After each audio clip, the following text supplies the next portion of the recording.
நான் உன் கூட வந்து உன்னை தூக்கி சுமந்து கொண்டாங்க. நான் உன்னை விட்டு விலகவும் மாட்டேன், கைவிடவும் மாட்டேன்னு சொல்ல. நீ போகிற இடத்துல எல்லாம் நான் உன் கூட வருவேன்.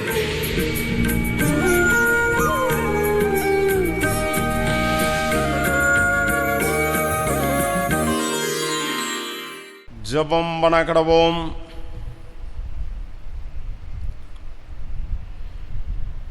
எங்களுக்குள் வாசம் செய்கின்ற எங்கள் அன்பின் நல்ல தகப்பனே,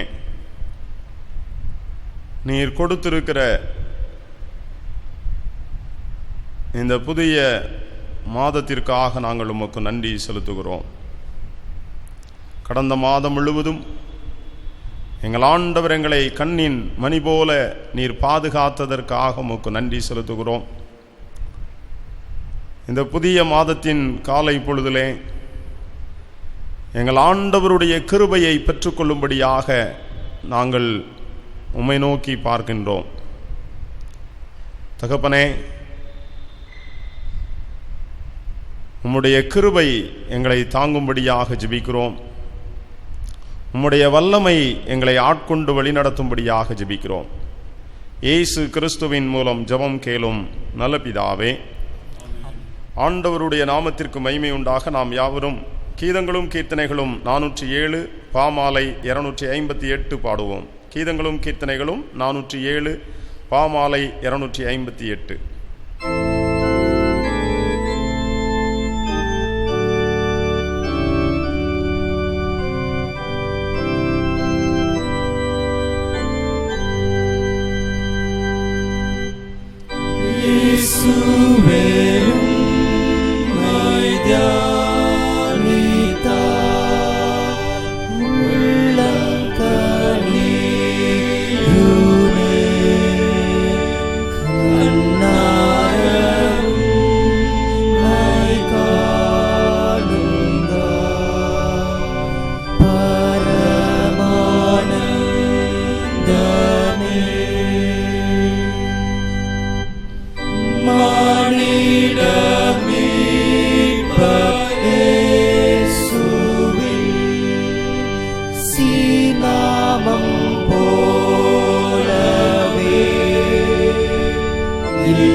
Yeshuve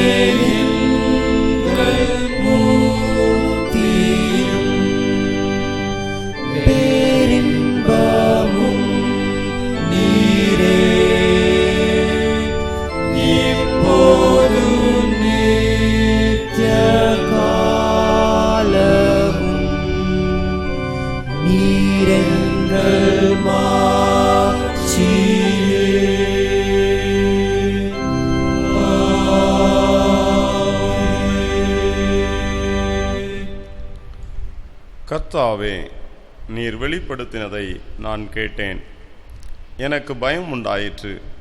கர்த்தாவே, வருஷங்களின் நடுவிலே உம்முடைய கிரியையை உயிர்ப்பியும், வருஷங்களின் நடுவிலே அதை விளங்க பண்ணும். கோபித்தாலும் இரக்கத்தை நினைத்தருளும். குறித்த காலத்திற்கு தரிசனம் இன்னும் வைக்கப்பட்டிருக்கிறது. முடிவிலே அது விளங்கும். அது பொய் சொல்லாது. அது தாமதித்தாலும் அதற்கு காத்திரு. அது நிச்சயமாய் வரும். அது தாமதிப்பதில்லை. தன் விசுவாசத்தினாலே நீதிமான் பிழைப்பான். நான் எழுந்து என் தகப்பனிடத்திற்கு போய், தகப்பனே, பரத்துக்கு விரோதமாகவும் உமக்கு முன்பாகவும் பாவம் செய்தேன். இனிமேல் உம்முடைய குமாரன் என்று சொல்லப்படுவதற்கு நான் பாத்திரன் அல்ல என்பேன். கர்த்தாவே, ஜீவனுள்ள ஒருவனும் உமக்கு முன்பாக நீதிமான் அல்லாததினாலே அடியேனை நியாயம் தீர்க்க பிரவேசியாதேயும். பிரியமான சகோதர சகோதரிகளே, நம்முடைய பரமபிதாவாகிய சர்வ வல்லமையுள்ள தேவனுடைய அளவில்லாத தயவினாலும் இரக்கத்தினாலும் பாவ மன்னிப்பை பெறுவதற்காக நாம் செய்த பலவிதமான பாவங்களையும் அக்கிரமங்களையும் அவர் சந்நிதியில் மாயமாய் மறைத்து கொள்ளாமல் பணிவும் தாழ்மையும் துக்கமும் கீழ்ப்படிதலும் உள்ள இருதயத்தோடே அறிக்கையிட வேத வசனம் பற்பல வாக்கியங்களில் நம்மை ஏவுகிறது. நாம் எக்காலத்திலும் தேவனுக்கு முன்பாக நம்முடைய பாவங்களை மன தாழ்மையாய் அறிக்கையிட வேண்டுவதுமன்றி, அவருடைய திருக்கரங்களினாலே நாம் பெற்றுக்கொண்ட மேன்மையான உபகாரங்களுக்காக ஸ்தோத்திரம் செலுத்தவும், மிகவும் சிறந்த அவருடைய புகழை பிரஸ்தாபம் பண்ணவும், அவருடைய மகா பரிசுத்த வசனத்தை கேட்கவும், நம்முடைய சரீரத்துக்கும் ஆத்துமாவுக்கும் தேவையானவைகளுக்காக வேண்டிக் கொள்ளவும் நாம் கூடி வந்திருக்கிற தருணத்தில் பாவங்களை அறிக்கையிடுவது நமது விசேஷித்த கடமையாய் இருக்கிறது. ஆகையால் இங்கே இருக்கிற நாம் யாவரும் சுத்த இருதயத்தோடும் தாழ்ந்த சத்தத்தோடும் பரம கிருபாசன தண்டையில் என்னுடனே கூட சேர்ந்து நான் சொல்லுகிற பிரகாரம் சொல்ல உங்களை வேண்டிக் கொள்கிறேன். ஜெபம் பண்ண கடவோம். நாம் யாவரும் அமைதியாக ஆண்டவருடைய மகிமையை உணர்ந்தவர்களாக ஆண்டவருக்கு நாம் நன்றி செலுத்துவோம். நம்முடைய ஆண்டவர் வார்த்தையினாலே இந்த முழு உலகத்தையும் அவர் படைத்தார். வெளிச்சம் உண்டாக கடவுது என்று சொன்ன பொழுது இந்த பூமியிலே ஆண்டவர் தம்முடைய வெளிச்சத்தை உண்டாக்கினார் என்று சொல்லி நாம் பார்க்கின்றோம்.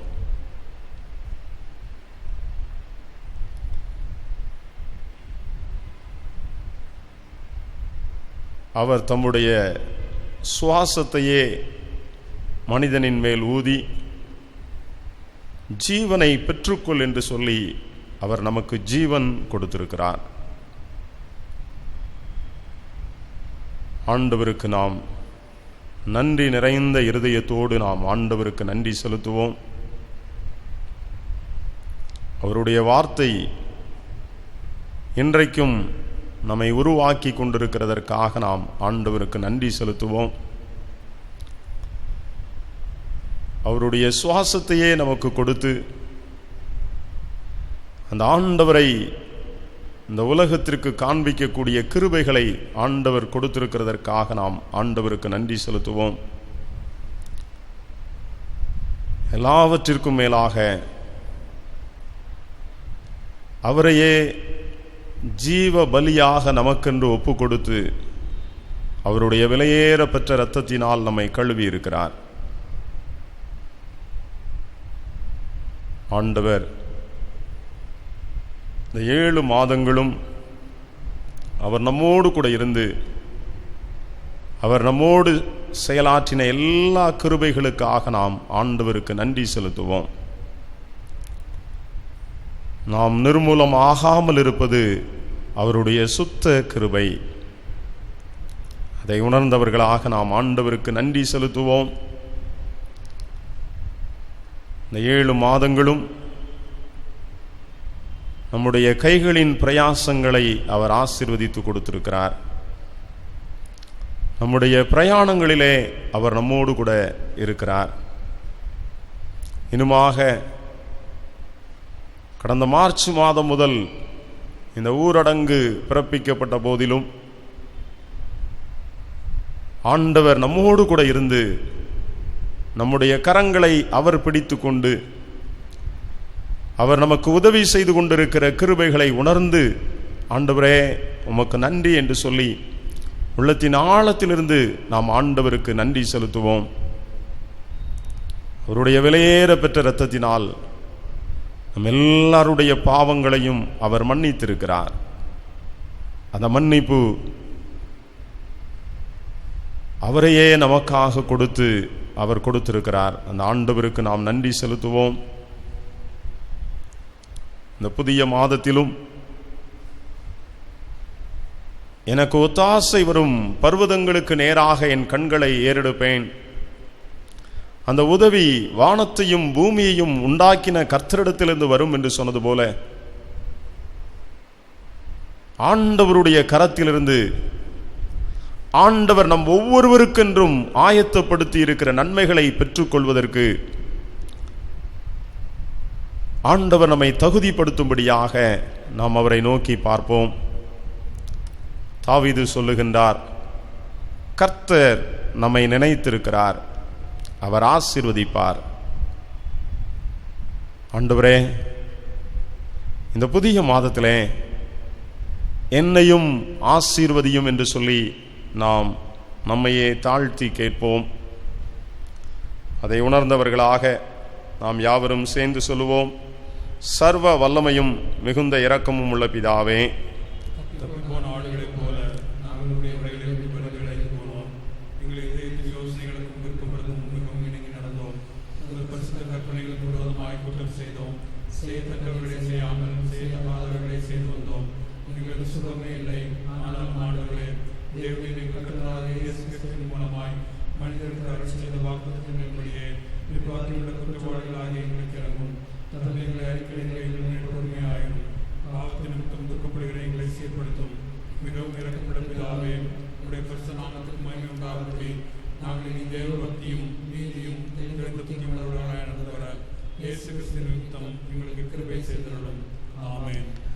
நம்முடைய கர்த்தராகிய இயேசு கிறிஸ்துவின் பிதாவாய் இருக்கிற சர்வ வல்லமையுள்ள தேவன் பாவியின் மரணத்தை விரும்பாமல் அவன் தன் பாவத்தை விட்டு திரும்பி பிழைப்பதையே விரும்பி பாவத்தின் நிமித்தம் துக்கப்படுகிற தமது ஜனத்துக்கு பாவ மோசனத்தையும் மன்னிப்பையும் கூறி அறிவிக்க தம்முடைய பணிவிடைக்காரருக்கு அதிகாரத்தையும் கட்டளையும் அருளி செய்திருக்கிறார். மெய்யாய் மனம் திரும்பி தமது பரிசுத்த சுவிசேஷத்தை உண்மையாய் விசுவாசிக்கிற யாவருக்கும் அவர் பாவங்களை மன்னித்து விமோசனம் செய்கிறார்.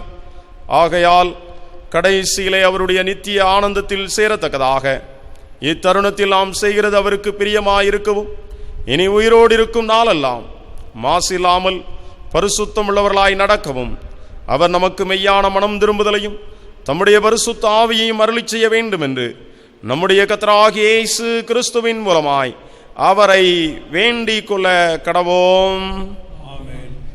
பரமண்டலங்களில் இருக்கிற எங்கள் பிதாவே,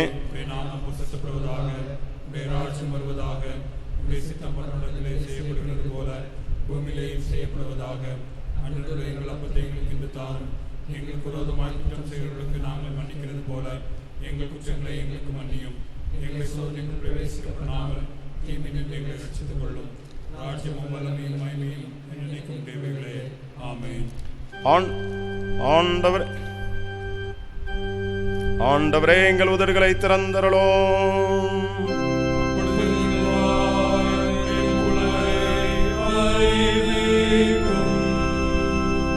தேவனே, எங்களை ரட்சிக்க விரைவாய் வாரும்.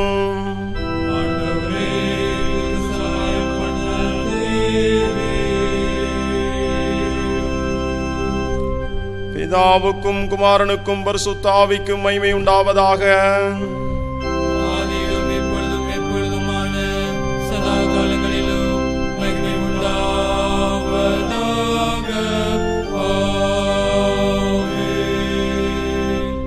கர்த்தரை துதியுங்கள்.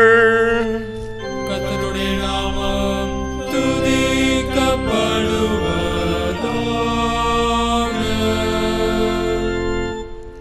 முறை முறையாக வாசிக்கும்படியாக தெரிந்து கொள்ளப்பட்ட சங்கீதம் 27. சங்கீதம் 27 நாம் மாறி மாறி வாசிப்போம். கர்த்தர் என் வெளிச்சமும் என் இரட்சிப்புமானவர், யாருக்கு பயப்படுவேன்? கர்த்தர் என் ஜீவனின் பலனானவர், யாருக்கு அஞ்சுவேன்?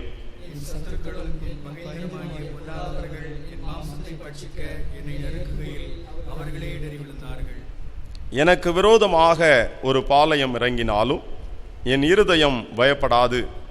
என்மேல் யுத்தம் எழும்பினாலும் இதிலே நான் நம்பிக்கையாய் இருப்பேன். கர்த்தரிடத்தில் ஒன்றை நான் கேட்டேன், அதையே நாடுவேன்.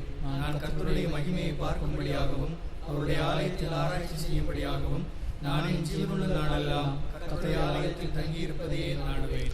தீங்கு நாளில் அவர் என்னை தம்முடைய கூடாரத்தில் மறைத்து என்னை தமது கூடார மறைவிலே ஒளித்து வைத்து என்னை கன்மலையின் மேல் உயர்த்துவார். இப்பொழுது என் தலை என்னை சுற்றிலும் இருக்கிற என் சத்துருக்களுக்கு மேலாக உயர்த்தப்படும். அது நிமித்தம் அவருடைய கூடாரத்திலே நான் ஆனந்த பலிகளை இட்டு கர்த்தரை பாடி அவரை கீர்த்தனம் பண்ணுவேன். கர்த்தாவே, நான் கூப்பிடுகிற சத்தத்தை நீர் கேட்டு எனக்கு இறங்கி எனக்கு உத்தரவு அருளி செய்யும். என் முகத்தை தேடுங்கள் என்று சொன்னீரே, உம்முடைய முகத்தையே தேடுவேன் கர்த்தாவே என்று என் இருதயம் உம்மிடத்தில் சொல்லிற்று. உமது முகத்தை எனக்கு மறையாதேயும், நீர் கோபத்துடன் உமது அடியேனை விலக்கி போடாதேயும். நீரே எனக்கு சகாயர், என் இரட்சிப்பின் தேவனே, என்னை நெகிழ விடாமலும் என்னை கைவிடாமலும் இரும். என் தகப்பனும் என் தாயும் என்னை கைவிட்டாலும் கர்த்தர் என்னை சேர்த்துக் கொள்வார். கர்த்தாவே, உமது வழியை எனக்கு போதித்து என் எதிராளிகளின் நிமித்தம் செவ்வையான பாதையிலே என்னை நடத்தும். என் சத்துருக்களின் இஷ்டத்திற்கு என்னை ஒப்புப்படாதேயும். பொய் சாட்சிகளும் ஆக்கிரமித்து சீறுகிறவர்களும் எனக்கு விரோதமாய் எழும்பி இருக்கிறார்கள். நானோ ஜீவனுள்ளோர் தேசத்திலே கர்த்தருடைய நன்மையை காண்பேன் என்று விசுவாசியாதிருந்தால் கெட்டு போயிருப்பேன். கர்த்தருக்கு காத்திரு, அவர் உன் இருதயத்தை சிதறப்படுத்துவார். திடமனதாயிருந்து கர்த்தருக்கே காத்திரு.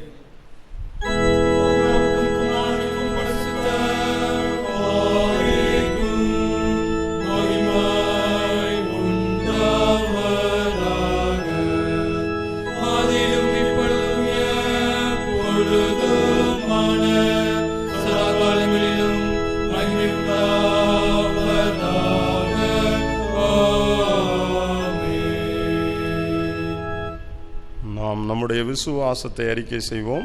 வானத்தையும் பூமியையும் படைத்த விசுவாசிக்கிறேன். அவருடைய ஒரே குமாரனாகிய நம்முடைய நாதர் இயேசு கிறிஸ்துவை விசுவாசிக்கிறேன். அவர் சாவினாலே பிறந்தார். புதிய பிளாத்தின் காலத்தில் பாடுபட்டு சிலுவையில் அறையுண்டு மரித்து அடக்கம் பண்ணப்பட்டு பாதாளத்தில் இறங்கினார்.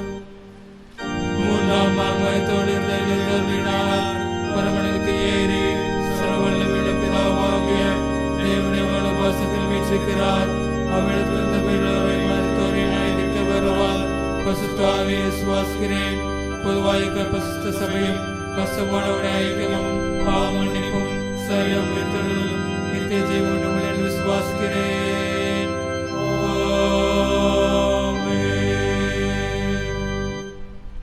கர்த்தர் உங்களோடு இருப்பாராக. உட்காருவோம். வாசிக்கும்படியாக தெரிந்து கொள்ளப்பட்ட திருமறை பகுதி 1 சாமுவேலின் புஸ்தகம் 26ஆம் அதிகாரம் 22ஆம் வசனம் முதல் அடங்கி இருக்கிறதான தேவனுடைய வார்த்தையை கேளுங்கள். 1 சாமுவேல் 26ஆம் அதிகாரம் 22ஆம் வசனம் முதல். அதற்கு தாவீது, இதோ ராஜாவின் ஈட்டி இங்கே இருக்கிறது. வாலிபரில் ஒருவன் இப்புறம் வந்து அதை வாங்கி கொண்டு போகட்டும். கர்த்தர் அவனவனுக்கு அவனவன் நீதிக்கும் உண்மைக்கும் தக்கதாக பலனளிப்பாராக. இன்று கர்த்தர் உம்மை என் கையில் ஒப்பு கொடுத்திருந்தும் கர்த்தர் அபிஷேகம் பண்ணினவர் மேல் என் கையை நீட்ட மனதில்லாதிருந்தேன்.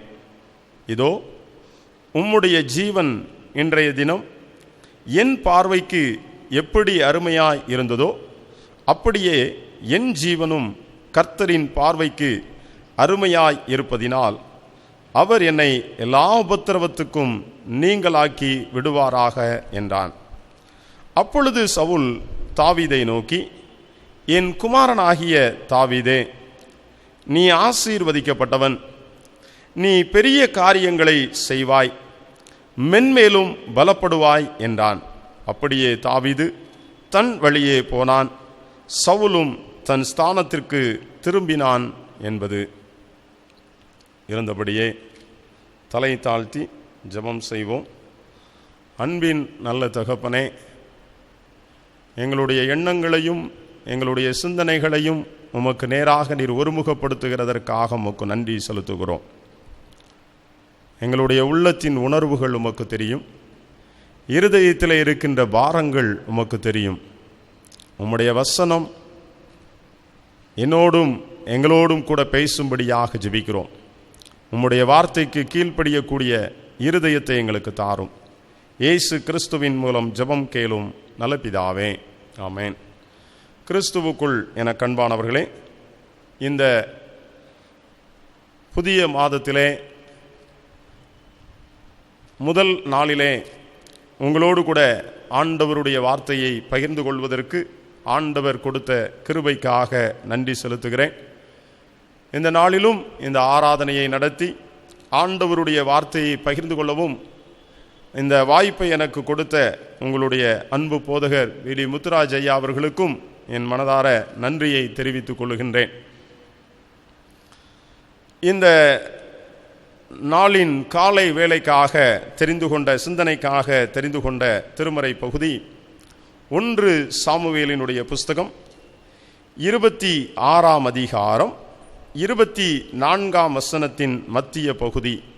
1 சாமுவேல் 26ஆம் அதிகாரம் 24ஆம் வசனத்தின் மத்திய பகுதி. என் ஜீவனும் கர்த்தரின் பார்வைக்கு அருமையாய் இருப்பதினால், என் ஜீவனும் கர்த்தரின் பார்வைக்கு அருமையாய் இருப்பதினால் என்று சொல்லி, நம்முடைய ஜீவன் ஆண்டவருடைய பார்வையிலே விலை மதிக்க முடியாத ஒன்றாக நாம் பார்க்கின்றோம். அதோடு அந்த வசனம் நிறைவு பெறவில்லை.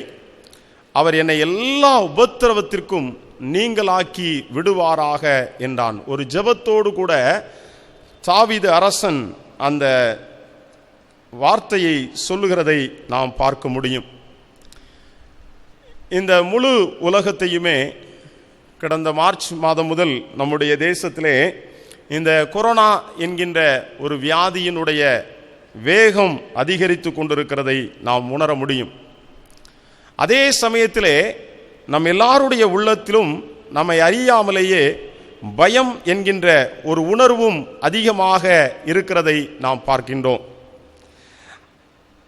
இதற்கு காரணம் நாம் பார்த்து கொண்டிருக்கின்ற மீடியாவும் சரி, அல்லது நாம் பயன்படுத்தி கொண்டிருக்கின்ற வலைதளங்களும் சரி, ஒரு காரியத்தை திரும்ப திரும்ப நமக்கு உணர்த்தி கொண்டிருக்கின்றது. என்ன உணர்த்தி கொண்டிருக்கிறது என்று சொன்னால், கொரோனாவினுடைய வேகம் நாளுக்கு நாள் அதிகரித்து கொண்டிருக்கிறது என்று சொல்லி அதை மீண்டும் மீண்டும் நம்முடைய மனதிலே ஒரு பெரிய பிம்பமாக காண்பித்து கொண்டிருக்கிறதை நாம் பார்க்க முடியும். இந்த 26ஆம் அதிகாரத்திலிருந்து ஆண்டவர் நம்முடைய ஜீவனை எவ்வளவு அருமையாக காப்பாற்றுகிறார் என்கின்ற ஒரு சிந்தனையை உங்கள் முன்பாக நான் வைக்க விரும்புகின்றேன்.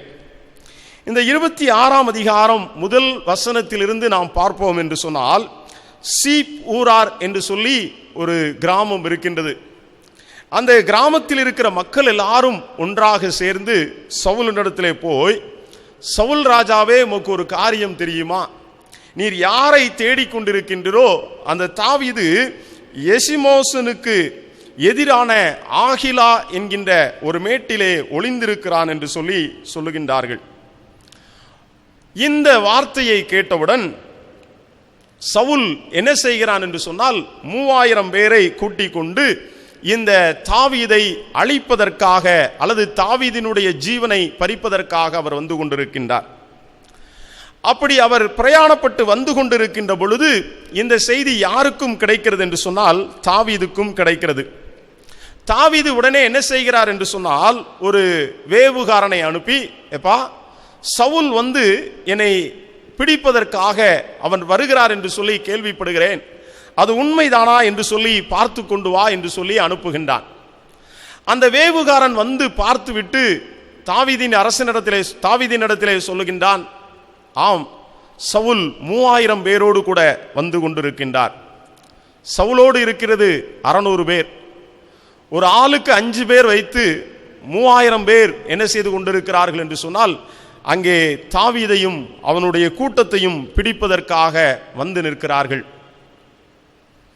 அடுத்தபடியாக தாவீது இதை மாறுவேடம் போட்டு சவுல் எங்கே தங்குகிறான் என்கிறதை அவர் பார்க்கிறார். பார்த்த பிறகும் அவருடைய மனது நிற்கவில்லை.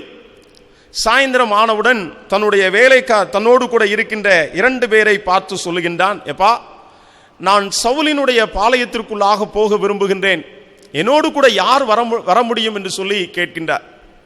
உடனே அபிசா என்கின்ற ஒரு போர் வீரன் சொல்லுகின்றான், நான் உம்மோடு கூட வருகிறேன் என்று சொல்லி அங்கே 2 பேரும் அங்கே சவுலினுடைய பாளையத்திற்குள்ளாக வருகிறார்கள். அதாவது ஒரு முழு கிராமமும் யாருக்கு எதிராக இருக்கிறது என்று சொன்னால் தாவீதுக்கு எதிராக நிற்கிறது.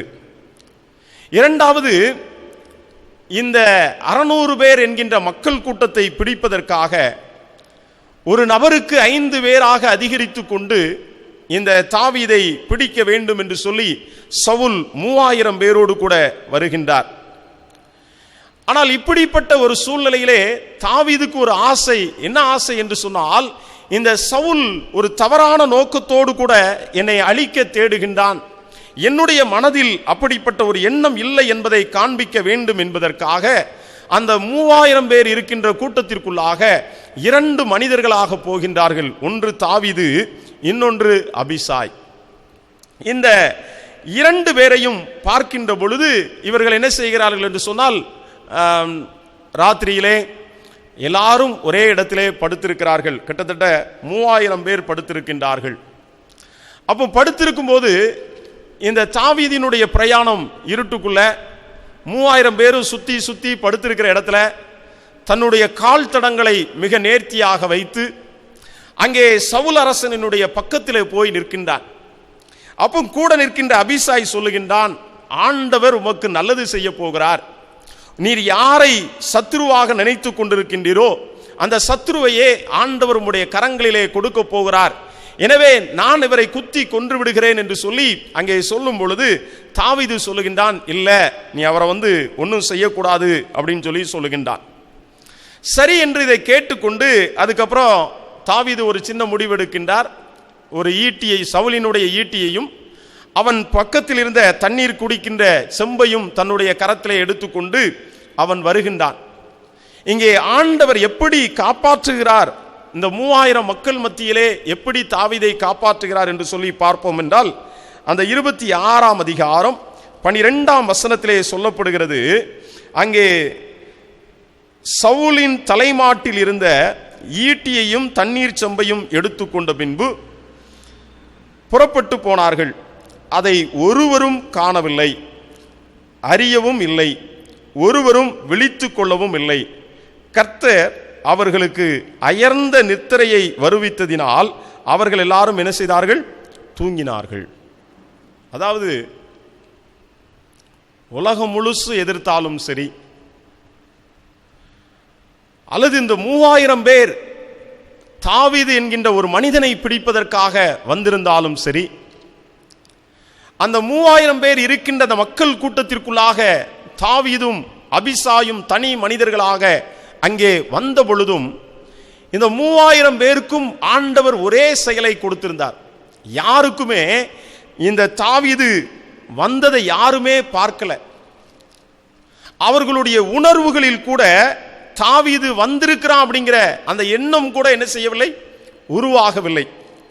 அது மாத்திரமல்ல, ஒருத்தர் கூட என்ன செய்யலாம், விழித்து கொள்ளவில்லை. நன்றாக யோசித்து பார்க்க வேண்டும். நம்ம இருக்கிற மாதிரி ஒரு வெளிச்சத்துக்குள்ள நடக்கல, முழுவதும் இருள் நிறைந்த நேரம். அதுவும் அவர்கள் வனாந்திரத்திலே ஒரு காட்டிலே படுத்திருக்கின்றார்கள். படுத்திருக்கின்ற பொழுது எல்லாரும் அங்கே நம்ம ஹாஸ்பிட்டல்லையோ அல்லது ஒரு காலேஜிலேயோ போட்டிருக்கிற மாதிரி பெட்டு போட்டுலாம் என்ன கொடுக்கல, இல்லை. அவனவன் தனக்கு தனக்கு எப்படி வசதி இருக்கிறதோ அப்படி படுத்திருக்கின்றான். இந்த 3000 பேர் இருக்கின்ற அந்த மக்கள் கூட்டத்திற்குள்ளாக இந்த தாவீதும் அவனுடைய வேலைக்காரன் அல்லது அவனுடைய போர் வீரன் அபிசாயும் மிக நேர்த்தியாக வந்து நிற்கிறதை பார்க்கிறான்.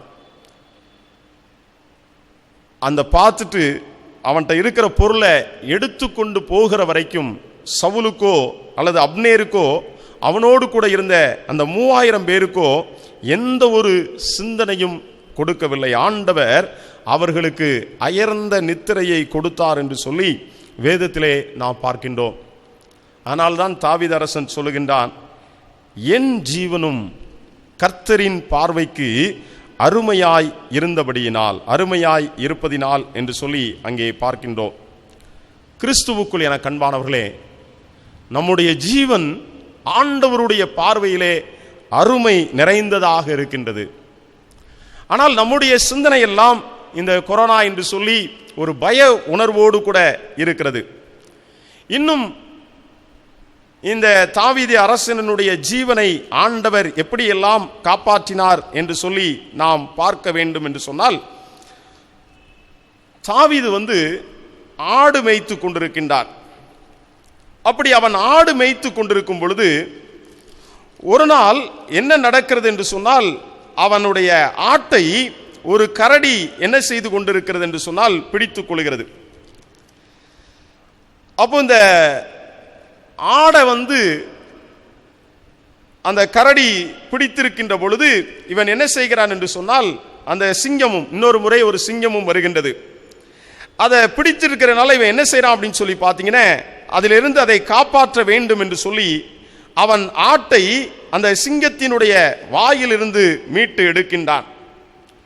அப்படி சிங்கத்தினுடைய வாயிலிருந்து அவன் மீட்டு எடுக்கின்ற பொழுது என்ன நடக்குது அப்படின்னு சொல்லி பார்த்தீங்கன்னா, சிங்கத்துக்கு ஆடு மேல இருந்த கோபம் போய் அது தாவீதின் மேல் வந்து விடுகிறது. எப்பவுமே பார்த்தீங்கன்னா நம்மள மாதிரி பொருட்களை சேர்த்து வைக்கிற காரியம் மிருகங்களிடத்திலே கிடையாது. சிங்கம் எப்பொழுது பசி அதிகமாக இருக்கிறதோ அப்பொழுதுதான் ஒரு மிருகத்தை அடித்து சாப்பிட்டு விட்டு திரும்ப அது நல்ல ஜீரணமான பிற்பாடு அதுக்கு அடுத்த உணவை எப்பொழுது பசி எடுக்கிறதோ அப்பொழுதுதான் அது அடிக்கும். இப்போ சிங்கத்திற்கு அதிகமான பசி, எனவே ஒரு ஆட்டை பிடிக்கின்றது. இந்த ஆட்டை பிடிக்கின்ற நேரத்தில் இவன் வாயிலிருந்து அந்த ஆடை மீட்கின்றான். மீட்கும் பொழுது சிங்கம் தன் முழு வேகத்தையும் காண்பித்து யார் மீது பாய்கிறது என்று சொன்னால் தாவீதின் மேல் பாய்கிறது. அங்க வசனம் சொல்கிறது, 1 சாமுவேலினுடைய புஸ்தகம் 17ஆம் அதிகாரம் 35ஆம் வசனத்திலே பார்க்கிறோம், அது என் மேல் பாய்ந்த போது நான் அதன் தாடியை பிடித்து அதை அடித்து கொன்று போட்டேன். ஒரு பெரிய சிங்கம் பசியின் உக்கிரகத்தோடு ஒரு மனிதனை சாப்பிட வருகிறது. ரொம்ப லேசா பிச்சு போடுறான். ஆனால் நம்ம ஒரு சின்ன கொரோனாவுக்காக நம்மளை எவ்வளவு தூரம் விலக்கி கொள்ள முடியுமோ அவ்வளவு தூரம் நாம் விலக்கி கொள்வதற்கு நாம் பிரயாசப்பட்டு கொண்டிருக்கிறோம். ஆண்டவர் சொல்லுகின்றார், நம் ஒவ்வொருவருடைய ஜீவனும் ஆண்டவருடைய பார்வையிலே அருமையாக இருக்கிறது என்று சொல்லி உணர்த்துகிறார். அதே போல தாவீது அரசனுடைய வாழ்க்கையிலே ஒரு கோலியாத்தோடு கூட போரிட போகின்றான்.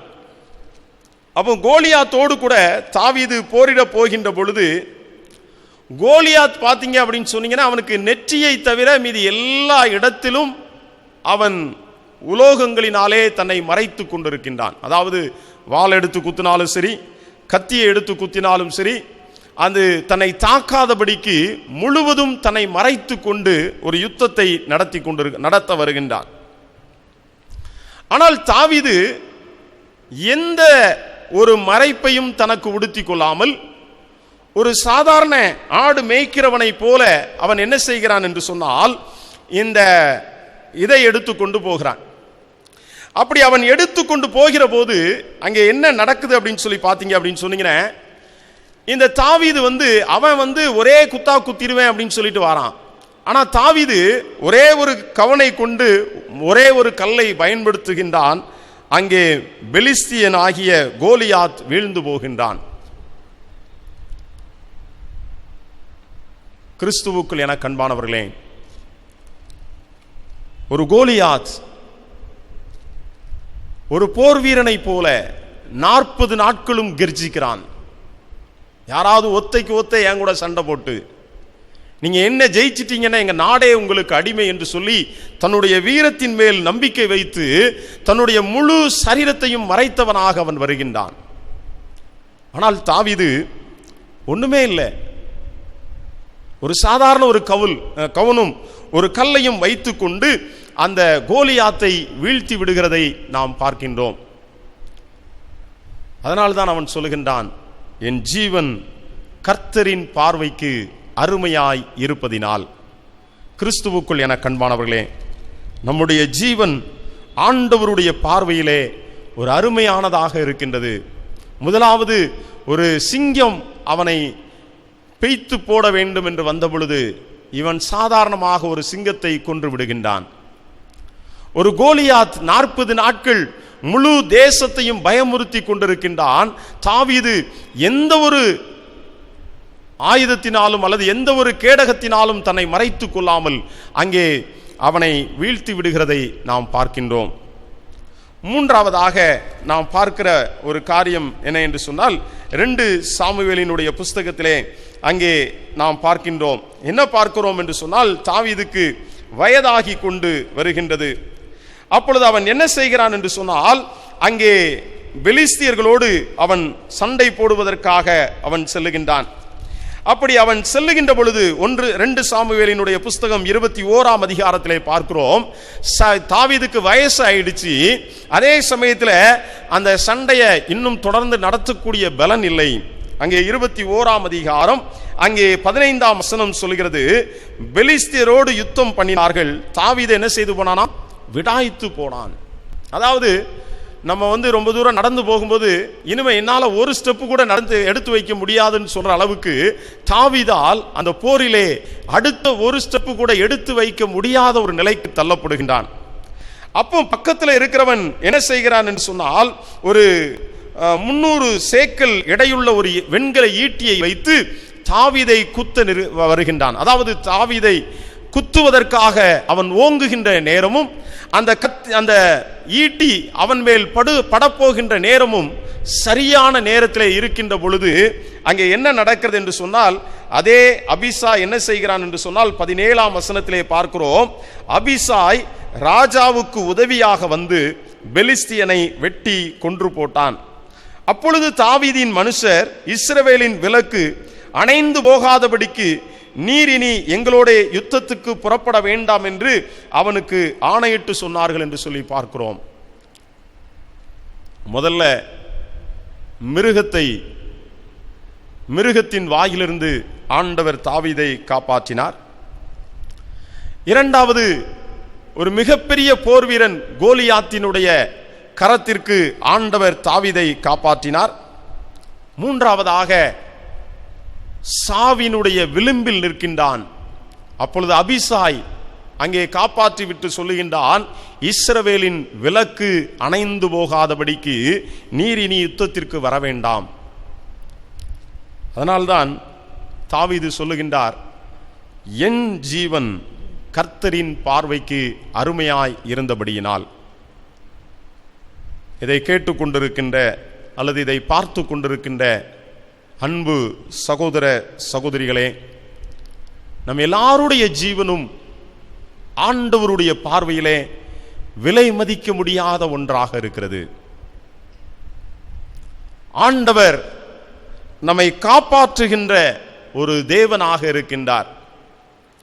இதில் நான் ஒரே ஒரு சம்பவத்தை தான் சொல்லி நிறைவு செய்ய போகின்றேன். இப்போ இவன் ஒரே ஒரு உணர்வு மட்டும்தான் தாவீதுக்கு இருந்தது. என்ன உணர்வு இருந்தது? கர்த்தருக்கு பயப்படுகின்ற ஒரு உணர்வு. சவுல அவன் நினைச்சிருந்தா ஒரு நிமிடத்தில் கொன்று போட்டிருக்கலாம். ஆனால் ஆண்டவர் அவனுக்கு வாய்ப்பையும் கொடுக்கின்றார். வாய்ப்பு கொடுத்து ஆண்டவர் எதிர்பார்க்கிறாரு. ஏன் விருப்பத்தை தாவீது செய்வானான்னு சொல்லி பார்க்கும் பொழுது தாவீது செய்கின்றான். நான் என்னுடைய ஈட்டியை ஓங்கி அவனை கொல்ல மாட்டேன் அப்படின்னு ஒரு தீர்மானம் எடுக்கின்றான். இப்போ அவனை யார் வாழ்த்துகிறார்கள் என்று சொல்லி நாம் பார்ப்போம் என்றால் 1 சாமுவேலினுடைய புஸ்தகம் 26ஆம் அதிகாரம் 25ஆம் வசனத்திலே பார்க்கிறோம். என் குமாரனாகிய தாவீதே, யாரை பிடிப்பதற்காக 3000 பேரை சேர்த்து கொண்டு வனாந்தரத்திலே படுத்து ராப்பகலாக தங்கி தாவீதின் ஜீவனை வாங்க வேண்டும் என்று விரும்பினானோ அவன் சொல்லுகின்றான், என் குமாரனாகிய தாவீதே, நீ ஆசீர்வதிக்கப்பட்டவன். கிறிஸ்துவுக்குள் என கண்பானவர்களே, இந்த புதிய மாதத்திலே பிரவேசிக்கின்றோம். நாம் செய்கின்ற ஒன்று அல்லது நாம் எடுத்துக்கொள்ள வேண்டிய தீர்மானம் என்ன என்று சொன்னால், ஆண்டவருக்கு பயப்படுகின்ற அந்த உணர்வு நமக்கு இருக்க வேண்டும். தாவீதை பார்த்து சவுல் சொல்லுகின்றான், நீ ஆசீர்வதிக்கப்பட்டவன். அடுத்தது சொல்லுகின்றார், நீ பெரிய காரியங்களை செய்வாய். மூன்றாவது சொல்லுகின்றார், மென்மேலும் பலப்படுவாய் என்றான் என்று சொல்லி பார்க்கிறோம். ஒரு எதிரி கூட தாவீதை வாழ்த்துகின்ற ஒரு ஆசீர்வாதத்தின் பாத்திரமாக மாற்றுகிறார். என்ன ஆசீர்வாதம்? நீ ஆசீர்வதிக்கப்பட்டவன், நீ பெரிய காரியங்களை செய்ய போகிறாய், நீ மென்மேலும் பலப்படுவாய், உன்னுடைய ராஜ்யபாரம் பெருகும் என்று சொல்லி ஆண்டவர் ஒரு சவுலை கொண்டு தாவீதை வாழ்த்துகிறதை பார்க்கிறோம். காரணம், நம்முடைய ஜீவன் ஆண்டவருக்கு முன்பாக அருமையாக இருக்கும் பொழுது ஆண்டவர் நமக்கு எப்படிப்பட்ட கிருபைகளை தருகிறார் என்று சொன்னால், நம்மை ஆசீர்வதிக்கப்பட்டவர்களாக பெரிய காரியங்களை செய்வதற்கான காலத்தை ஆண்டவர் நம் ஒவ்வொருவருக்கும் கூட்டி கொடுக்க விரும்புகின்றார். அது மாத்திரமல்ல, இந்த கொரோனா என்கின்ற அந்த வைரஸ் கிருமியினுடைய ஆதிக்கத்தை விட நம்முடைய சரீரத்திலே ஆண்டவர் அதிக பலனையும் சத்துவத்தையும் கொடுக்க போகிறார். இரண்டாவது இன்னொரு காரியம் 27ஆம் அதிகாரத்திலே பார்க்கிறோம். தாவீது தன்னுடைய சொந்த ஊரை விட்டே போறான். அவன் சொல்ற ஒரு காரியம் என்ன அப்படின்னு சொல்லி பார்த்தீங்கன்னா, நம்முடைய வாழ்வினுடைய கட்டங்கள் எப்படிப்பட்டதாக இருக்கிறது என்று சொன்னால், 1 சாமுவேலினுடைய புஸ்தகம் 26ஆம் அதிகாரம் அங்கே 19ஆம் வசனத்தினுடைய கடைசி பகுதியிலே சொல்லுகிறது, நீ போய் அந்நிய தேவர்களை சேவி என்று சொல்லி அவர்கள் இன்று என்னை கர்த்தருடைய சுதந்திரத்திற்கு அடுத்தவனாய் இராதபடி துரத்தி விட்டார்களே. தாவீது தன்னுடைய அனுபவத்தை எப்படி அவன் உணர்கிறான் என்று சொன்னால், ஆண்டவருடைய சுதந்திரத்திற்குள் நான் இல்லாதபடி என்னை துரத்தி போட்டார்கள். விளைவு என்ன தெரியுமா?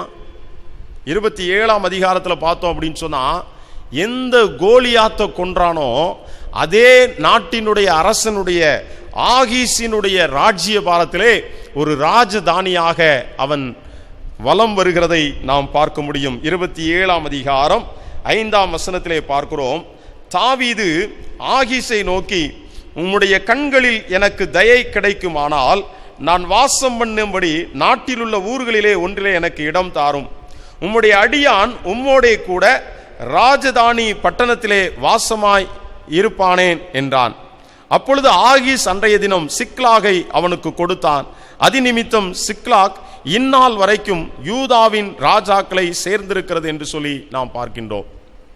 கிறிஸ்துவுக்குள் என கண்பானவர்களே, நாம் ஆண்டவருக்கு பயப்பட வேண்டும் என்கிற உணர்வை மற்றும் பெற்றுக்கொள்ளும் பொழுது நம்முடைய ஜீவன் ஆண்டவருடைய பார்வையிலே அருமை நிறைந்ததாக இருக்கிறது.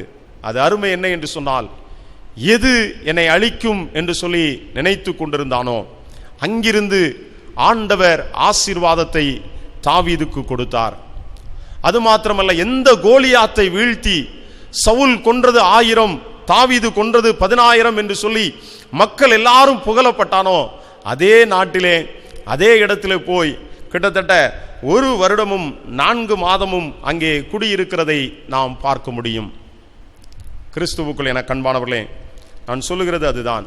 நம்முடைய ஜீவன் ஆண்டவருடைய பார்வையிலே அருமையானது. எனவே இந்த கொரோனா என்கின்ற இந்த காரியங்களுக்கு பயப்படுகின்ற அந்த பய உணர்வை எடுத்து போடுவோம். சிங்கத்தின் வாயிலிருந்து தாவீதை காப்பாற்றின ஆண்டவர், கோலியாத்தினுடைய கரத்திலிருந்து தாவீதை காப்பாற்றினவர், கடைசி மணித்துளியிலும் தாவீதை மரணத்துக்கு விலக்கி பாதுகாத்த ஆண்டவர் நம்மையும் பாதுகாப்பதற்கு அவர் வல்லவராக இருக்கிறார். அவர் வல்லவராக இருப்பதோடு மாத்திரமல்ல, நம்மை ஆசீர்வதிக்கின்றார். தாவீதே அங்கே சொல்லுகின்றார், நீ ஆசீர்வதிக்கப்பட்டவன், நீ பெரிய காரியங்களை செய்வாய், மென்மேலும் பலப்படுவாய் என்று சொன்ன வார்த்தையின்படி நம் ஒவ்வொருவரையும் அவர் ஆசீர்வதித்து வழி நடத்துவாராக. ஆமேன். நாம் யாவரும் எழுந்து நின்று கீதங்களும் கீர்த்தனைகளும் 14 பாமாலை 6 பாடுவோம். கீதங்களும் கீர்த்தனைகளும் 14 பாமாலை 6 பாடுவோம்.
பரலோக தகப்பனே, உமக்கு ஸ்தோத்திரம் செலுத்துகின்றோம். ஒவ்வொரு மாதங்களையும் நாட்களையும் கிருபையாக நீர் எங்களுக்கு தருகிறதற்காக உமக்கு நன்றி செலுத்துகின்றோம். தாவீதினுடைய வாழ்க்கையிலே உம்முடைய கிருபையை அவனோடு இருக்க பண்ணி அவனை வழி நடத்தி அவனை ஆசீர்வதித்து பயம், கலக்கம், திகில் ஏற்படும் போதெல்லாம் நான் உன்னுடனே இருக்கிறேன், நான் உனக்கு சகாயம் செய்வேன் என்று தேற்றி அரசனாக உயர்த்தினது போல எங்களுடைய வாழ்க்கையிலும் இருக்கின்ற பயங்கள், பிரச்சனைகள், பாடுகளிலிருந்து எங்களை விலக்கி எங்கள் ஒவ்வொருவரையும் நீர் உயர்ந்த இடத்தில் வைத்து ஆசீர்வதித்தருள வேண்டும் என்று எங்கள் ஆண்டவர் இயேசு கிறிஸ்துவின் மூலமாய் வேண்டிக் கொள்கிறோம்.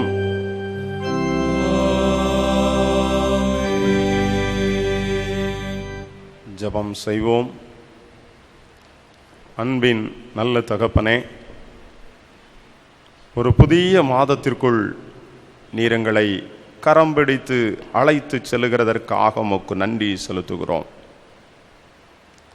எங்களுடைய காலங்கள், எங்களுடைய எதிர்பார்ப்புகள் எப்படி இருக்கும் என்பது எங்களுக்கு தெரியாது சுவாமி. ஆனால் எங்களுடைய தேவைகள் எல்லாவற்றையும் சந்திக்கிற ஆண்டவர் எங்களுக்கு முன் சென்று கொண்டிருக்கின்றார் என்கின்ற உணர்வை நீர் எங்களுக்கு கொடுத்து கொண்டிருக்கிறதற்காய் ஸ்தோத்திரம். எங்களுக்கு முன் செல்லுகின்ற ஆண்டவர் கோணலானவைகளை செவ்வை பண்ணுகின்றவராக, தடைகளை தகர்த்து போடுகின்ற ஒரு ஆண்டவராக நாங்கள் பார்க்கிறோம்.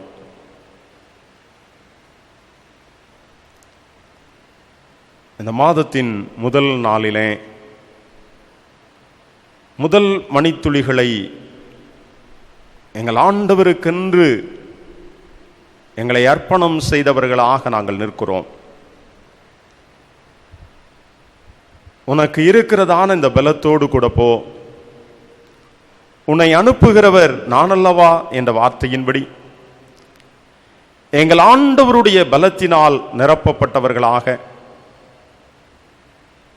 எங்கள் ஆண்டவருடைய கிருபையை உணர்ந்தவர்களாக நாங்கள் நிற்கின்றோம். தகப்பனே, எப்படி அன்றைக்கு தாவீது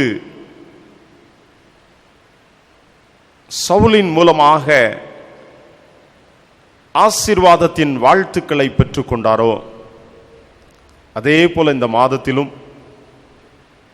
எங்களுடைய திருச்சபையின் பிள்ளைகள் ஒவ்வொருவரையும், திருச்சபைக்குள்ளாக இருக்கின்ற எல்லா குடும்பங்களையும், ஆண்டவரே, இந்த குடும்பத்தில் இருக்கின்ற ஒவ்வொரு பிள்ளைகளும் எந்த இடத்திலும் எந்த பகுதிகளிலே இருந்தாலும் அவருடைய ஜீவன் உம்முடைய பார்வைக்கு அருமையாய் இருக்கிறபடியால் உமக்கு நன்றி செலுத்துகிறோம். தகப்பனே, நீ ஆசீர்வதிக்கப்பட்டவன், நீ பெரிய காரியங்களை செய்வாய், மென்மேலும் பலப்படுவாய் என்ற வார்த்தையின்படி ஒவ்வொருவரும் ஆசீர்வதிக்கப்பட்டவர்களாக தங்களுடைய கரங்களிலே கொடுக்கப்பட்டிருக்கிறதான பணிகளிலே மிக பெரிய காரியங்களை சாதிக்கின்றவர்களாக, எல்லாவற்றிற்கும் மேலாக ஒவ்வொரு நாளும் பலத்தின் மேல் பலனடைந்து அந்த பரிபூர்ணமான உம்முடைய கிருபையை பெற்றுக்கொள்ள நீர் உதவி செய்யும்படியாக ஜெபிக்கின்றோம். தகப்பனே, இந்த மாதம் முழுவதும் நீர் எங்களோடு கூட இருக்கும்படியாக ஜெபிக்கிறோம். இந்த மாதத்திலே நாங்கள் எந்த ஒரு செயலை செய்தாலும் அந்த செயலிலே எங்கள் ஆண்டவர் எங்களோடு கூட இருந்து உம்முடைய அதிசயமான கிருபைகளை எங்களுக்கு காண்பித்தருளும்படியாக ஜெபிக்கின்றோம். தொடர்ந்து எங்களுடைய திருச்சபையின் அன்பு போதகருக்காக நாங்கள் ஜெபிக்கிறோம். ஆண்டவரே, உதவி போதகருக்காக நாங்கள் ஜெபிக்கிறோம். ஆண்டவரே, கண்ணின் மணி போல நீர் காத்தருளும்படியாக ஜெபிக்கிறோம்.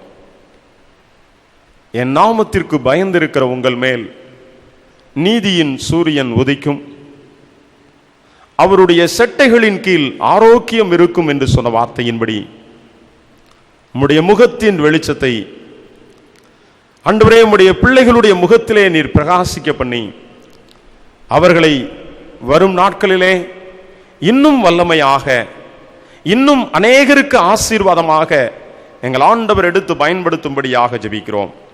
இயேசு கிறிஸ்துவின் மூலம் ஜெபம் கேளும் நல்ல பிதாவே.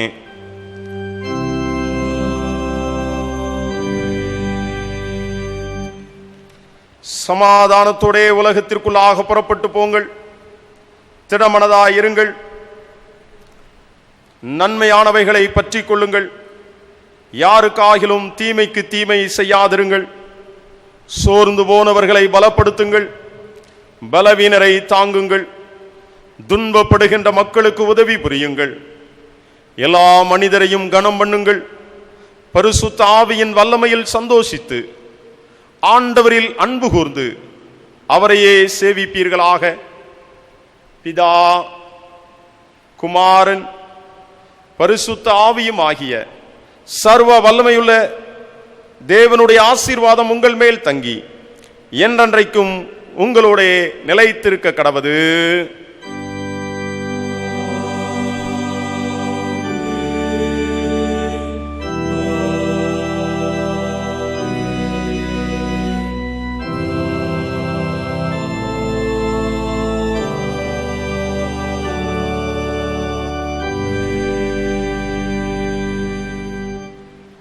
பின்பவனி கீதமாக கீதங்களும் கீர்த்தனைகளும் 592 பாடுவோம். கீதங்களும் கீர்த்தனைகளும் 592.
கர்த்தர் உங்களோடு இருப்பாராக.